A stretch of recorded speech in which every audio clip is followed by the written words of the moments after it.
रानी और राजा की कहानी।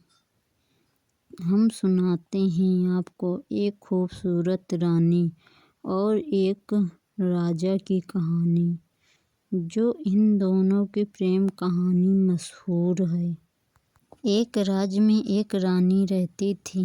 वह रानी थोड़ा बड़े घर की थी, राजा गरीब घर का। और राजा घूमता टहलता कुछ काम नहीं करता था। रानी अपने बागों में टहलने के लिए आई हुई थी, तो रानी की नज़र उस राजे पर पड़ी और राजा को देखकर वह मुस्कुराई। बोली, तुम ये क्या कर रहे हो? राजा एक बकरी के बच्चे को लेकर उसे घुमा टहला रहा था। तो राजा बोला, कुछ नहीं रानी, यहाँ पास मैं यही काम करता हूँ। इन बच्चों को घुमाना टहलाना मेरा यही काम है। तो रानी मुस्कुराई और बोली कि अच्छा। रानी उन्हीं बच्चों के साथ थोड़ी देर खेलने लगी। फिर शाम हो गई, रानी घर वापस आ गई। राजा भी अपने घर को चला जाता है। फिर दूसरे दिन वह रानी वही बगीचे में टहलने के लिए आती है और उधर राजा भी आता है अपनी बकरियों को लेकर। तब रानी दूर से उसे देख रही थी और देखते ही देखते उस रानी को उस राजा से प्रेम हो जाता है। फिर रानी राजा के पास जाकर बोलती है, क्या तुम रोज़ यहीं इन्हें टहलाने के लिए लाते हो? तो राजा बोलता है, हाँ, मैं यहीं पास लाता हूँ। तो रानी बोलती है, अच्छा। फिर रानी वापस चली जाती है और राजा भी अपने घर को चला जाता है। कुछ दिन बाद रानी फिर आती है, पर आज राजा नहीं आया था और रानी बहुत देर तक रुकने के बाद भी राजा नहीं आया। अब रानी परेशान हो जाती है कि राजा क्यों नहीं कुछ दिनों से आ रहा है।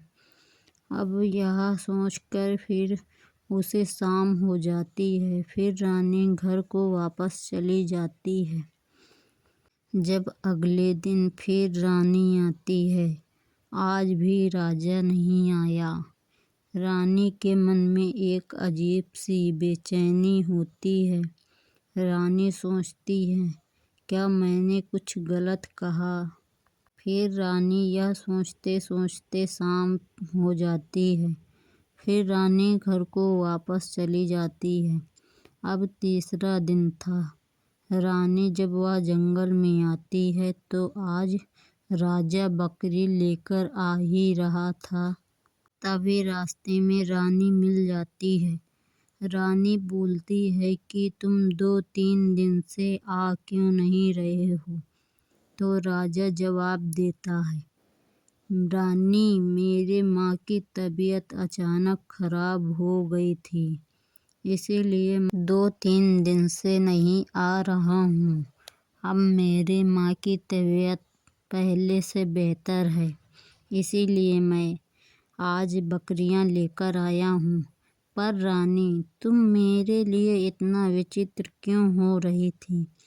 तो रानी बोलती है, हे राजन, मुझे तुमसे प्रेम हो गया है। अब तुम्हारे बिन कहीं मन नहीं लगता। चलो हम दोनों विवाह कर लेते हैं। पर राजा बोलता है, हे रानी, तुम कहाँ राजमहल की रानी और मैं कहाँ एक गरीब कुटिया में रहने वाला। तुम यहाँ शादी मत करो, यहाँ तुम्हें खुशी नहीं मिलेगी।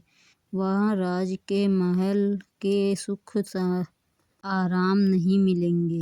कहते हैं सच्ची मोहब्बत ही सारा सुख होती है और मैं तो अपनी मोहब्बत के साथ हूँ, तो मुझे कोई सुख आराम नहीं चाहिए। मैं तुम्हारे साथ जिस हाल में भी रहूँ वही सब मेरे लिए सुख है। मैं वह राजमहल त्याग कर मैं तुम्हारे पास आई हूँ। मुझे अपने घर की लक्ष्मी बना लो। तो राजा बोलता है, हे रानी, तुम्हारे घर वालों को पता लगेगा तो वह मुझे मार डालेंगे। वह नहीं चाहेंगे कि किसी गरीब के घर अपनी बेटी ब्याही जाए। फिर क्या होगा? फिर क्या होगा मेरी बूढ़ी माँ का? मैं ही एक उनका सहारा हूँ। फिर मेरे मरने के बाद कौन उनका सहारा बनेगा? पहले चलो तुम्हारे घर वालों से इजाज़त ले लेते हैं। फिर रानी बोलती है, घर वाले मेरे नहीं मानेंगे, चलो शादी कर लेते हैं। तो राजा बोलता है, नहीं, चलो पहले घर वालों से इजाज़त लेंगे। फिर वह दोनों घर जाते हैं और राजा को सारी बात बताते हैं। राजा बोलता है कि नहीं, ऐसा नहीं हो सकता, मैं वहाँ शादी नहीं कर सकता, यह मेरे मान सम्मान के खिलाफ है। तो फिर रानी को एक कमरे में बंद कर दिया जाता है। 10 दिन बाद जब रानी खाना पीना त्याग देती है तो राजा परेशान हो जाता है और फिर कहता है, चलो ठीक है, अच्छा, मैं विवाह करने के लिए तैयार हूँ।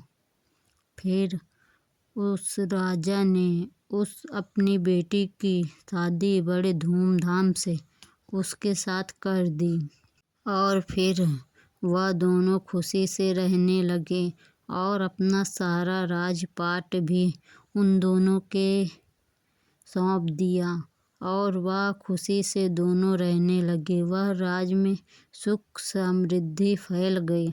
उन दोनों को प्रेम को देखकर वहाँ के लोग भी प्रेम करना सीख गए। यह थी रानी की कहानी। इसीलिए कहते हैं, सच्चे प्यार करने वाले कभी डरते नहीं।